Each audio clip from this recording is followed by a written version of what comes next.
IRS, you know how scary it can be. Tonight, we're learning some good Samaritans at a company in Lancaster turned the tables on these scammers. Call for Action's Al Vauders is learning more about how the company prevented people from becoming victims. Al? Well, Nalina, how do you turn a wrong number into a blessing? Staffers at a company in Lancaster saved dozens of unsuspecting callers from falling prey to an IRS phone scam, a scam that could have cost those Western New Yorkers thousands of dollars. They were crying. They were so nervous they could hardly talk.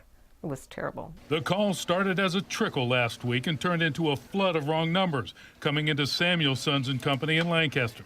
We were getting tons of calls, at least 75 to 100 calls Friday.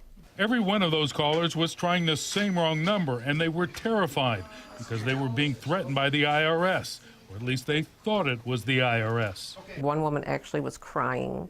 She thought she was going to go to jail because I guess that's what they said on the call. And she was so thankful that we told her it was a scam. The scam calls can be terrifying. The reason of this call is to inform you that IRS is filing lawsuit against you. But authorities have been warning consumers, especially here in Western New York, not to fall for these scams.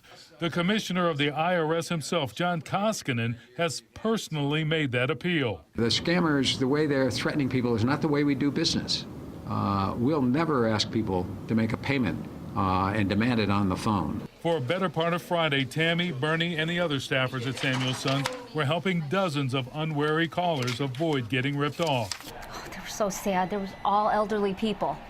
And when you would tell them that it was a scam, they were so grateful. But how did all those calls end up at Samuel Sons? So here's what was happening. When you make a long-distance phone call using a landline and you don't hit the number 1 first, it only takes the first 7 numbers, and those 7 numbers were going directly into Samuel Son and Company.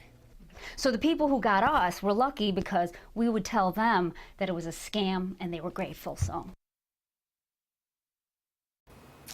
Once again, as Commissioner John Koskinen told us back in November, the IRS does not threaten to sue, arrest, or seize your property over the phone. If you know of a senior citizen or someone susceptible to a scam, do as those folks at Samuel Sons did for strangers. Help them out. Al Vauders, News 4 at 5:30.